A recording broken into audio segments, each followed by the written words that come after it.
সূর্য অস্ত যাওয়ার পর আমার সবচেয়ে বেশি আফসোস হয় যে আমার জীবন থেকে একটা দিন অতিবাহিত হয়ে গেল, আর আমার আমলের কোনো প্রবৃত্তি হলো না। এটা তো হইতেই পারে না। এই জন্য প্রতিটা মুহূর্ত আমাদের আমলের প্রবৃত্তি ঘটাতে হবে, আমলের পরিসীমা বাড়াতে হবে। পবিত্রতম এই মাসে যে কয়েকটি দিন এখনো বাকি আছে, এই দিনগুলোকে, এই রাতগুলোকে গনিমত মনে করা, নিয়ামত মনে করা, গনিমত মনে করে, নিয়ামত মনে করে ইবাদতে লেগে থাকতে হবে। ইচ্ছা থাকলে এই দিনেই, এই কয়েকটা দিনের মধ্যেই আমাদেরকে পরিবর্তন করে ফেলা যায়, এটা সম্ভব। এই জন্য মাঘ রমাদান প্রতিটি মুহূর্তই অনেক দামি, প্রতিটি মুহূর্তে রহমত, মাগফিরাত, প্রতিটি মুহূর্তে জাহান্নাম থেকে মুক্তি।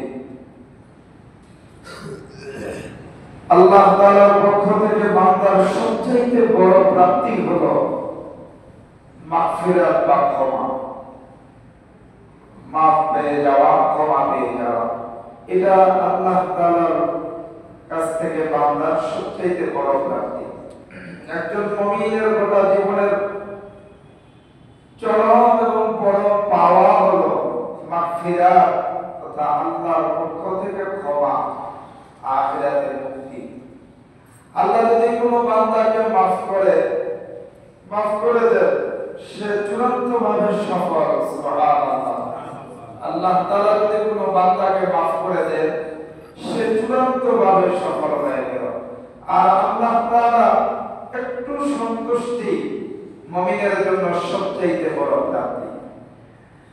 মুমিনের এর চেয়ে বড় কোনো পাওয়া হতে পারে না। এই জন্য কোরআনে কারীমের মধ্যে আল্লাহ তাআলা বলেন, ওয়ারিদওয়ানুম মিনাল্লাহি আকবার যালিকা হুয়াল ফাওজুল আযীম। আল্লাহ তাআলা সন্তুষ্টি সর্বশ্রেষ্ঠ এবং তাই সর্ব উচ্চ মহা সাফল্য। সুবহানাল্লাহ। আল্লাহ তাআলা সন্তুষ্টি সর্বশ্রেষ্ঠ এবং মহা সাফল্য। কেউ যদি তার দুনিয়ার হায়াতকে সাফল্য মণ্ডিত করতে চায়, আখিরাতে সে যদি আল্লাহ তাআলার কাছ থেকে মুক্তি পেতে চায়, তো সে যেন তার রব আল্লাহ তাআলা কে সন্তুষ্ট করে। তা আল্লাহ রাব্বুল আলামিনকে সন্তুষ্ট কিভাবে করা যাবে? আল্লাহ তাআলা সন্তুষ্ট হন আল্লাহর নির্দেশ পালনের মাধ্যমে, আল্লাহর নিষেধ থেকে নিজেকে বিরত রাখার মাধ্যমে। আল্লাহর সন্তুষ্টিতার পক্ষ থেকে ক্ষমা মুমিনের সবচেয়ে বেশি প্রয়োজন, কারণ আল্লাহর ক্ষমা এবং তার সন্তুষ্টি ব্যতীত জান্নাতে যাওয়া কখনোই সম্ভব না। আল্লাহ তাআলার সন্তুষ্টি আর আল্লাহ তাআলা যদি আমাদেরকে ক্ষমা না করেন, তাহলে জান্নাতে যাওয়া আমাদের সম্ভব না। এই জন্য মুহতারাম হাজিরিন, এই মাগফিরাত ও আল্লাহর সন্তুষ্টি মুমিনের সবচেয়ে বড় অবলম্বন।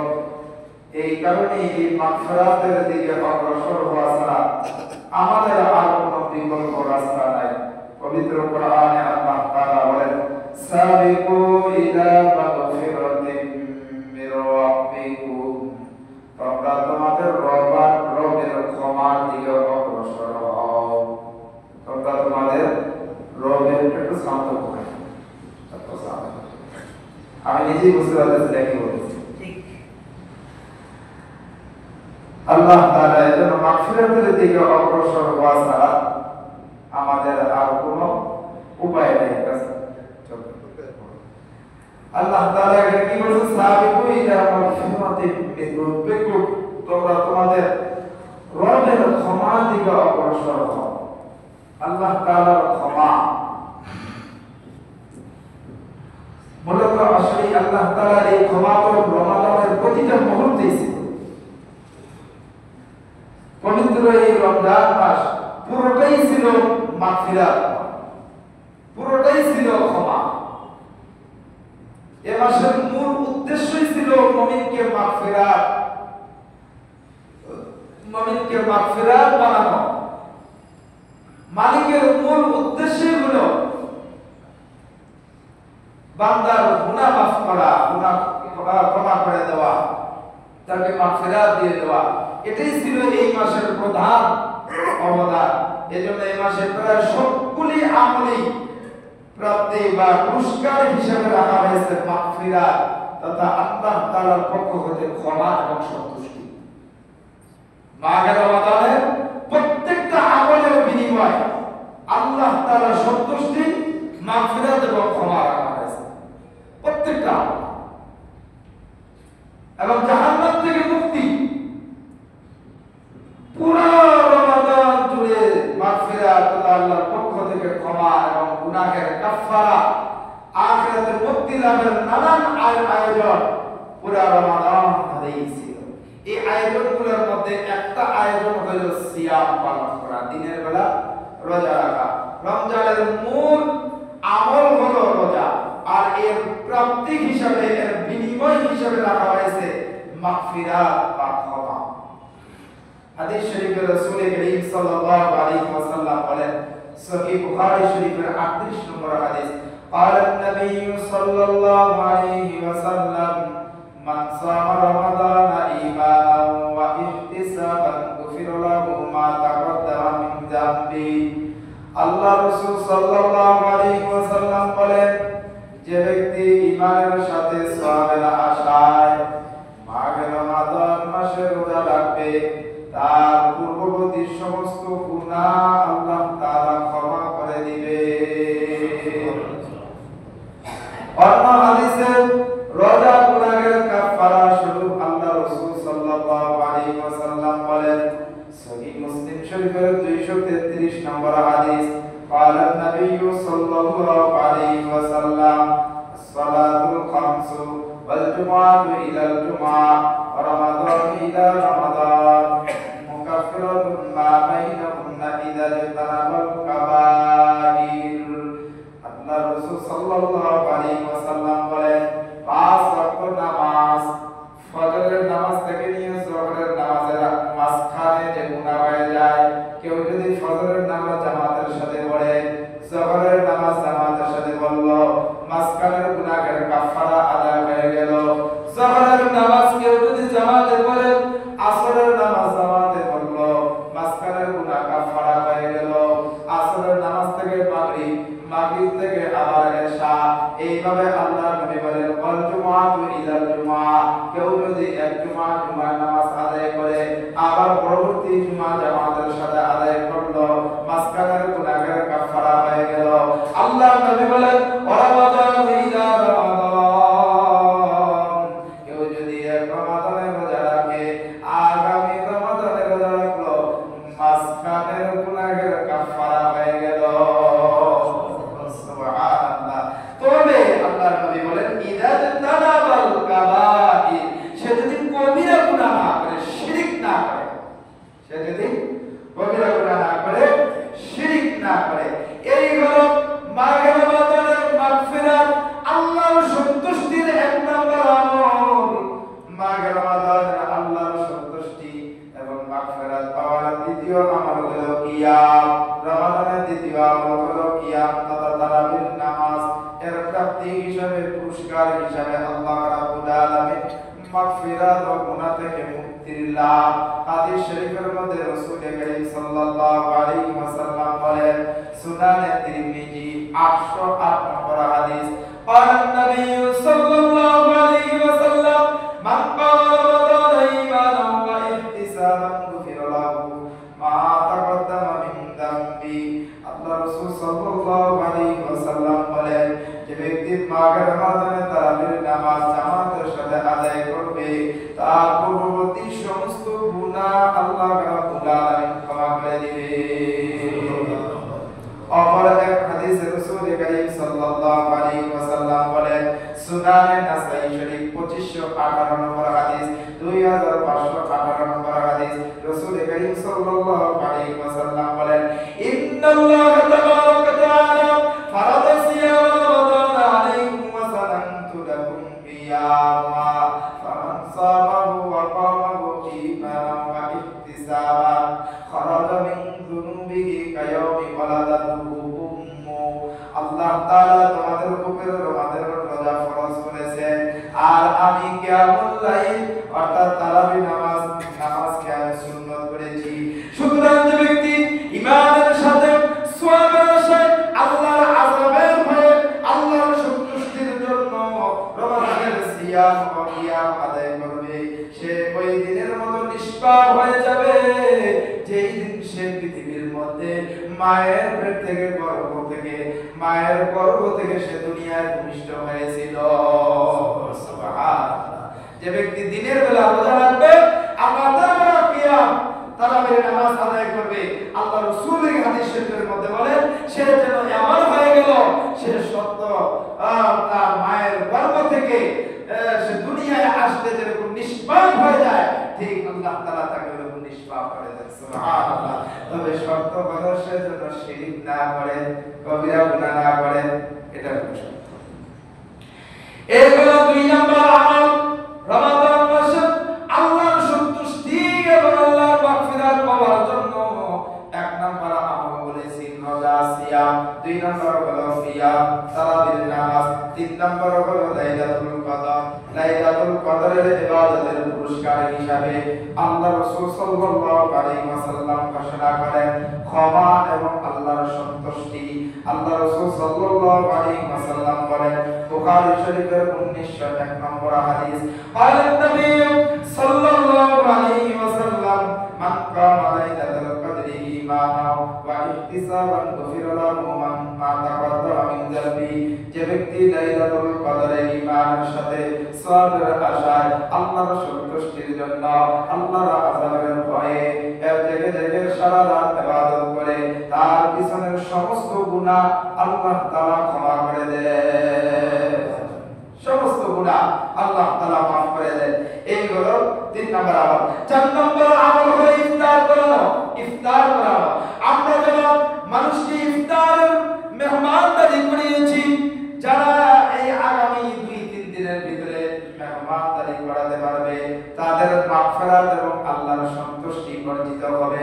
হাদিস শরীফের মধ্যে রাসূল করিম সাল্লাল্লাহু আলাইহি ওয়াসাল্লাম বলেন ক্বালা নবী সাল্লাল্লাহু আলাইহি ওয়াসাল্লাম মান ফাতারা ফি সাইমান কানা লাহু মাগফিরাতান লিযুনুবি ওয়া ইতকাতু রাহমাতিন মিনান নার।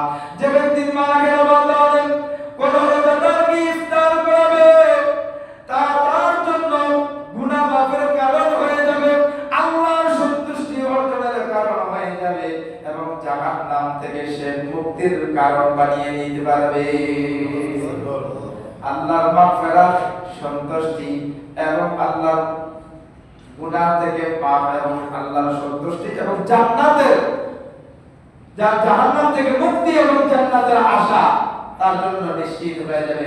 কেউ যদি মানুষকে মেহমানদারি করায়, ইফতারের মাধ্যমে ইফতার করায়, যারা আমরা ইতিপূর্বে ইফতার করিয়েছি অথবা আর 2-3 দিন বাকি আছে, এই 2-3 দিনের ভিতরে যদি মানুষকে বেশি বেশি করে ইফতার করাতে পারি তো মাহে রমাদানের ইফতার করানো এটা একটা আমল। এই আমলের মাধ্যমে আল্লাহর মাগফিরাত, আল্লাহর সন্তুষ্টি জান্নাত লাভের কারণ হয়ে যাবে। 5 নম্বর হলো অধীনস্থদের কাজ হালকা করে দেওয়া, কর্মচারীদের কাজ হালকা করে দেওয়া। আল্লাহর নবী শুআবুল ঈমান 3336 নম্বর হাদিস, আল্লাহর নবী বলেন মান খাফফান মামলুকিহি ফিহি গফারাল্লাহু লাহু ওয়া আ'তাকাহু মিনান নার। যে ব্যক্তি এই মহামান্বিত মাসে নিজ কর্মচারীদের কাজ হালকা করে দিবে, আল্লাহ তাআলা তাকে ক্ষমা করে দিবেন এবং জাহান্নামের আগুন থেকে আল্লাহ তাআলা তাকে রক্ষা করবে। সুবহানাল্লাহ। কর্মচারীদের কাজ যদি আমরা হালকা করে দেই, আমরা তো অনেকেই এমন অবস্থা আমাদের সারাদিন কর্মচারীদের এমন কর্মচারী আছে সারাদিন রোজা রাখছে, রাতে যে কিয়ামুল লাইল সে পড়বে এই সুযোগটা কিন্তু অনেকেই আমরা দিতে চাই না। না, এরকম করব না। আমরা অন্তত মাগরিবের আগে দোকান বন্ধ করব, কিয়ামুল লাইল হবে আগে, তারাবি নামাজ পড়বে তারপরে যায় দোকান, প্রয়োজনে অথবা এরকম সুযোগ থাকতে পারে একজনকে রেখে দেওয়া হলো, বাকিরা সবাই তারাবি নামাজ পড়লে এরপরে তারা যাওয়ার পরে সে নামাজ পড়ে। এরকম একদিন পর পরে একজন করে পরিবর্তন হতে পারে। এইভাবে এইভাবে আমরা করবো। কিন্তু একেবারেই যদি বন্ধ করে দিই যে না, কর্মচারীকে নামাজের কোনো সুযোগ দিই না, ইবাদতের সুযোগ দিচ্ছি না, তাহলে কর্মচারীর উপরে চরমভাবে জুলুম করা হবে, অন্যায় করা হবে। এবং এই জুলুমের কারণে, এই অন্যায়ের কারণে কিয়ামতের দিন আল্লাহর আদালতে আপনাকে দাঁড়িয়ে কিন্তু হিসাব দিতে হবে। এজন্য কর্মচারীদের কাজ আমরা হালকা করে দিব। মাঘ রমাদানের ৫ম নাম্বার আল্লাহর মাগফিরাত এবং সন্তুষ্টি, জান্নাত লাভের, জাহান্নাম থেকে মুক্তির যে আমল, সেটি হলো অধীনস্থ যারা আছে, কর্মচারী যারা আছে, তাদের কাজ হালকা করে দেওয়া। ৬ নাম্বার হলো তিলাওয়াত করা। রমজানে সাধারণ কোরআনে কারীমের তিলাওয়াত বেশি হয়ে থাকে। কি বলেন? বেশি হয়ে থাকে। কোরআনে কারীমের তিলাওয়াত বেশি হয়ে থাকে। এটিও মাগফিরাতের বার্তাবাহী। কেননা কোরআনে কারীমকে আল্লাহ রাব্বুল আলামিন পাক রমাদানে নাযিল করেছেন। আর কোরআনে কারীমের তিলাওয়াত করার কারণে এই কোরআন আপনার জন্য কিয়ামতের দিন আল্লাহর আদালতে সুপারিশ করবে।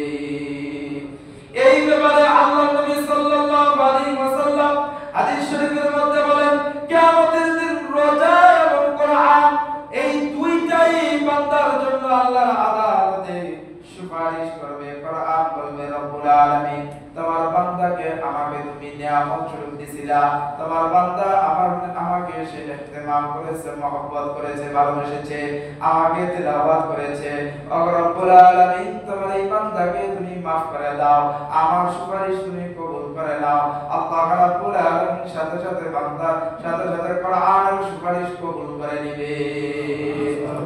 রোজা বলবে, রব্বুল আলামিন আপনি আমাকে বান্দার কাছে নিয়ামত স্বরূপ দিয়েছিলেন, মাগফিরাত এবং আপনার সন্তুষ্টি অর্জনের বার্তাবাহী হিসেবে দিয়েছিলেন, বার্তাবাহক হিসেবে আমাকে পাঠিয়েছিলেন আপনার বান্দার কাছে। আপনার বান্দা সারাদিন না খেয়েছিল, স্ত্রী সঙ্গম থেকে বিরত রেখেছিল। রব্বুল আলামিন আপনার এই বান্দাকে আপনি ক্ষমা করে দেন, মাফ করে দেন। আপনার বান্দার পক্ষ থেকে আমি রোজার সুপারিশ আপনি কবুল করে নেন।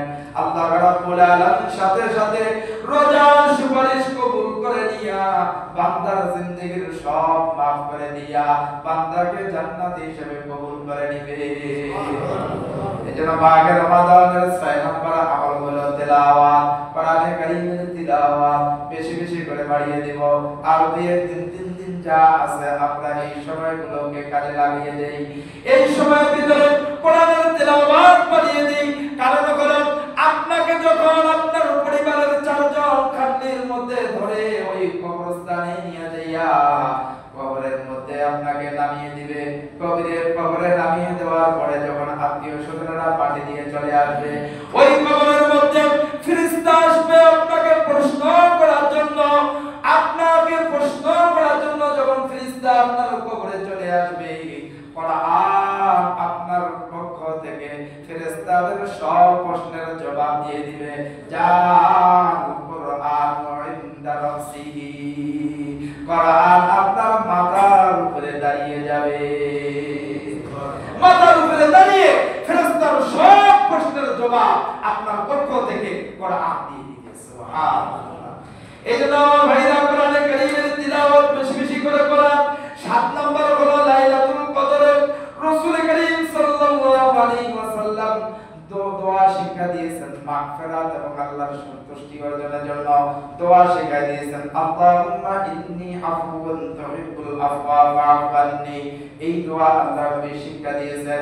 হাদিস শরীফের মধ্যে রাসূল কারীম সাল্লাল্লাহু আলাইহি ওয়াসাল্লাম বলেন, তিরমিজি শরীফের ৩৫১৫ নম্বর হাদিস, ৩৫১৩ নম্বর, আল্লাহ রাসূল সাল্লাল্লাহু আলাইহি ওয়াসাল্লাম বলেন, আম্মা জান আয়েশা রাদিয়াল্লাহু তাআলা আনহা জিজ্ঞাসা করলেন, ইয়া রাসূলুল্লাহ, আমি যদি লাইলাতুল কদর পেয়ে যাই তাহলে আমি কি আমল করব? আমাকে একটা আপনি দোয়া শিখিয়ে দেন, আমল শিখিয়ে দেন। আল্লাহ রাসূল সাল্লাল্লাহু আলাইহি ওয়াসাল্লাম বললেন, আল্লাহুম্মা ইন্নাকা আফুউন তুহিব্বুল আফওয়া ফা'ফু আন্নী। ও আয়েশা, তুমি এই দোয়াটা বেশি বেশি করে পড়বা। হে আল্লাহ, আপনি তো ক্ষমাকারী, আপনি মাফ করতে পছন্দ করেন, অতএব আপনি আমার জিন্দেগীর সব গুনাহগুলো মাফ করে দেন। এই দোয়া বেশি বেশি করে পড়বা। মাকে বলেন, মুমিনের মাগফিরাত কামনা ফেরেশতা কুল নিয়ে যেতে থাকে। প্রতিটা মুহূর্ত ফেরেশতাগণ নিয়োজিত আছে মুমিনকে মাফ করার জন্য, মাগফিরাত কামনা করার জন্য। মুমিনের মাগফিরাত কামনা ফেরেশতারা করে। কেন করে? যে মুমিন তো আল্লাহর সন্তুষ্টির জন্য, আল্লাহর আযাবের ভয়ে সারা দিন না খেয়েছিল, স্ত্রী থেকে বিরত ছিল। এর উপরে সন্ধ্যাবেলা ইফতার নিয়ে দামি দামি খাবার সামনে নিয়ে যখন বান্দা বসে গেছে, এত দামি দামি খাবার থাকার পরও বান্দা খায় না। তার কারণ হলো আল্লাহর হুকুম হয় নাই। আল্লাহর হুকুম না হওয়ার কারণে বান্দা ক্ষুধার্ত অবস্থায় সামনে ভালো ভালো খাবারগুলো নিয়ে বসে আছে। ওই মুহূর্তে আল্লাহ তাআলা বান্দার প্রতি এত সন্তুষ্ট হয়, এত সন্তুষ্ট হয়, ওই মুহূর্তে বান্দা আল্লাহর কাছে যা দোয়া করে, যা চায়, আল্লাহ বান্দার তাই কবুল করে নেয়। এইজন্য ইফতারের পূর্ব মুহূর্তে আমরা গল্প গুজব না করে, অন্যান্য কাজ না করে আগেই কাজ সেরে নিব। সেরে নিয়ে আমরা দোয়া করতে থাকবো। ইফতারের আগে দোয়া কবুল হয়, আমরা দোয়া করব। মুমিনের মাগফিরাত ফেরেশতারা কামনা করতে দেন। 9 নম্বর, আল্লাহ তাআলার কাছে ক্ষমা চেয়ে নেওয়ার সুযোগ। পবিত্র মাহে রমাদানে আল্লাহ তাআলা আমাদের জন্য একটা সুবর্ণ সুযোগ করে দিয়েছেন। আর মাত্র কয়েকদিন সময় আছে। এই কয়েকদিনের মধ্যে আমরা এই 2-3 দিনের সময়টা যে আছে, এই সময়টাকে আমরা কিন্তু কাজে লাগাবো। এই সময়টা যেন আমাদের কোনোভাবে আমাদের জন্য কোনো মুহূর্ত আমল থেকে খালি না পড়ে যায়। মাকসুমাতানা যে চুপ থাকে সেও নাজাত পায়। আপনি চুপ থাকেন, কথা বলার কোনো প্রয়োজন নাই। আমল করতে পারতেছেন না, চুপ থাকেন। আপনি সুবহানাল্লাহ, আলহামদুলিল্লাহ এই জিকিরগুলো করেন, কালিমা শাহাদাতের জিকির করেন, ইস্তিগফার করেন, আপনি আল্লাহর কাছে দোয়া করেন, আপনার যা প্রয়োজন আল্লাহ তাআলার কাছে বলেন। এইভাবে প্রতিটা মুহূর্ত কোরআন কারীমের তিলাওয়াত করেন। সুযোগ আছে তো নফল নামাজের মধ্যে দাঁড়িয়ে যান। সুযোগ আছে কোরআন তেলাওয়াত করা শুরু করে দেন। সুযোগ আছে আল্লাহর রাস্তায় দান করা শুরু করে দেন। সুযোগ আছে মানুষকে সহযোগিতা করেন। মানুষের প্রতি জুলুম করবেন না, জুলুম থেকে নিজেকে বিরত রাখবেন। মাহে রমাদানে মাগফিরাত আর আল্লাহর সন্তুষ্টি কামনার জন্য এই বাকি সময়গুলো অবশ্যই আপনাকে আমাকে কাজে লাগাইতে হবে। মুহতারাম হাজিরিন, আমরা এই মাহে রমাদানের শেষ বার্তা, শেষের দিকে আমরা চলে এসেছি। এই শেষের দিকে শেষ বার্তা হলো মাহে রমাদানে প্রতিটা আমল আমরা কার নির্দেশে করেছি? যারা বলেন কার নির্দেশে করেছি? আল্লাহর নির্দেশ পালন করেছি। সময় মতো, টাইম মতো আমরা সাহারি খেয়েছি। সাহারি খাওয়ার সময় পার হয়ে গেলে আর আমরা সাহারি খাই না। কি বলেন? খাইছি? আর খাই না। এটা কেন খাই না? আমাদের বুঝে আসছে যে সাহারির সময় শেষ হয়ে গেলে সাহারি খাইলে আর রোজা হবে না, ওটা চলবে না। এরপরে ইফতারের পূর্ব মুহূর্তে যে বললাম, এত দামি দামি খাবার রাখার পরে খাই না। কিসের জন্য খাই না? আল্লাহর হুকুম হয় নাই। এরপরে কিয়ামুল লাইল তারাবি নামাজ পড়েছি। কার হুকুম? 5 ওয়াক্ত নামাজ জামাতের সাথে পড়েছি। কার হুকুম? আমার ভাইরা 5 ওয়াক্ত নামাজ যেরকম ফরজ, রমজান মাসের রোজা যেরকম ফরজ, ইফতারের হুকুম আল্লাহর হুকুম না হওয়ার আগে খাওয়া যাবে না, এটা যেমন আল্লাহর ফরজ হুকুম। সাহারির সময় ওয়াক্ত শেষ হয়ে গেলে সাহারি খাওয়া যাবে না, এটা যেমন আল্লাহর ফরজ হুকুম। ঠিক তেমনি ভাবে আল্লাহর জমিনে আল্লাহর কোরআন প্রতিষ্ঠিত করা, আল্লাহর দ্বীন প্রতিষ্ঠিত করা ওইরকম ফরজ হুকুম। আমরা শুধুমাত্র গুরুত্ব দিয়েছি 5 ওয়াক্ত নামাজের গুরুত্ব খুব বেশি, রমজান মাসের রোজার গুরুত্ব খুব বেশি, কিয়ামুল লাইল তারাবি নামাজের গুরুত্ব খুব বেশি। আলহামদুলিল্লাহ, গুরুত্ব দেওয়ার দরকার আছে। এটা আমাদের প্রয়োজন। এটা আল্লাহর যে ফরজ হুকুম, এটাও গুরুত্ব দিতে হবে। তবে এটাও গুরুত্ব দিতে হবে যে আল্লাহর জমিনে আল্লাহর দ্বীন প্রতিষ্ঠিত করা, আল্লাহর কোরআনকে প্রতিষ্ঠিত করা, কোরআনের আইন দিয়ে বিচার সালিশ হওয়া, কোরআনের আইন দিয়ে দেশ পরিচালনা হওয়া, কোরআনের আইন দিয়ে ব্যক্তি, পরিবার, সমাজ, রাষ্ট্র পরিচালনা হওয়া, এটাও একটা ফরজ হুকুম। এটাও এরকম গুরুত্ব দেওয়া দরকার। এজন্য মুহতারাম হাজিরিন, রমজান কোরআন নাযিলের এই মাসে শেষ আপনাদেরকে বার্তা হলো, শেষ একটা অনুরোধ হলো, আগামী আমাদের বাংলাদেশ, আমাদের সংসদ, আমাদের দেশ, আমাদের সমাজ, আমাদের পরিবার যেন কোরআনের পরিবার হয়, কোরআনের সমাজ হয়, কোরআনের দেশ হয়। এই জন্য কোরআনের পক্ষে আপনাকে আমাকে থাকা লাগবে। এই নিয়ম কোরআন নাযিলের মাসে এই শেষ সময়ে শেষ বার্তাই এটাই হলো বার্তা, শেষ বার্তা। এটাই হলো আপনার আমার শেষ চাওয়া এবং পাওয়া, যে কোরআনের পক্ষে থাকবো, কোরআনের পক্ষে থেকে কোরআনকে আল্লাহর জমিনে বিজয় করব। এই নিয়ত যদি আপনি আমি করতে পারি, তাহলে এবারের এই মাহে রমাদান যারাই করতে পারবে, যারা নিয়ত করে এবং এটাকে বাস্তবায়ন করার সর্বাত্মক প্রচেষ্টা করবে, চেষ্টা করতে পারবে, তো এই মাহে রমাদানের মাগফিরাত এবং সন্তুষ্টি এবং জাহান্নাম থেকে মুক্তির বার্তা আল্লাহ তাআলা তার জন্য পুরস্কার হিসেবে ঘোষণা করবে, তার জন্যই নিযুক্ত হবে। আল্লাহ রাব্বুল আলামিন আমাদের সকলকে সহিভাবে বুঝতে করে সহিভাবে আমল করার তৌফিক দান করে, বলেন আমিন। আরেকটা শেষ বার্তা হলো মাহে রমাদানে আল্লাহর রাস্তায় দান করা। দানের ব্যাপারে তো মাহে রমাদানে বেশি বেশি করে সওয়াব আল্লাহ তাআলা অফুরন্ত সওয়াব, অগণিত সওয়াব আল্লাহ তাআলা রেখেছেন। আপনার আমার মা বাবা যদি বেঁচে থাকতো, তাহলে এই রোজায়, এই ঈদের সময় ঈদের মার্কেট করতে গেলে মায়ের জন্য বাবার জন্য 10-20 হাজার টাকা খরচ করতে হতো না, কি বলেন? হয়তো কি হতো না, কি বলেন? হয়তো না খরচ করতে? মা বাবার জন্য নিম্ন হলে 5,000 টাকা তো খরচ করা লাগতো। তো মা বাবা আজকে কবরে চলে গেছে, তারা তো চাতক পাখির মতো আমাদের দিকে তাকিয়ে আছে। তাদের জন্য কিছু হক হুকুক আমাদের উপরে কিন্তু আছে। মৃত মা বাবার হক আদায় করা, শুধু জীবিত মা বাবার হক আছে তা না, মৃত মা বাবার হক সন্তানের প্রতি আছে। সন্তানকে হক আদায় করতে হবে মা বাবা। যেমন বেঁচে থাকতে 5,000 টাকা তো নিম্নে আপনি খরচ করতেন, তো 5,000 টাকা খরচ না করে এখন মা বাবা কবরে চলে গেছে, তারা কবর থেকে আপনার আমার দিকে তাকিয়ে আছে। আপনি আমি তাদের মাগফিরাতের জন্য 5,000 খরচ করব। এখন 5,000 দরকার নাই, মসজিদের দামবাক্সের মধ্যে, মসজিদের মধ্যে এই যে জুমার নামাজ পড়ার জন্য আসি, মায়ের জন্য 500, বাবার জন্য 500, 1,000 টাকা দিয়ে দিলাম মসজিদের জন্য। কি বলেন?